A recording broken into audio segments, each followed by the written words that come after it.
The Elephant and the Assembly of Animals.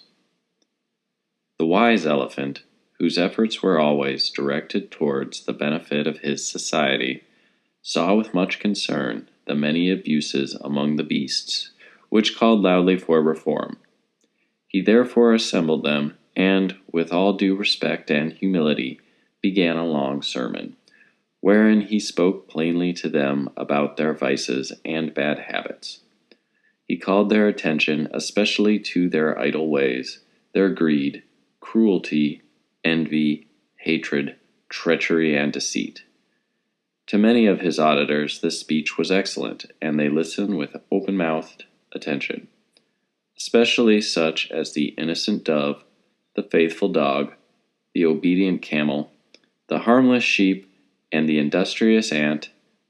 The busy bee also approved much of this lecture. Another part of the audience were extremely offended, and could scarcely endure so long an oration.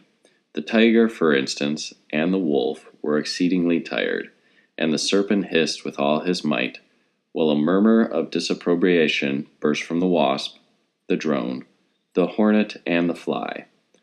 The grasshopper hopped disdainfully away from the assembly, the sloth was indignant, and the insolent ape mimicked the orator.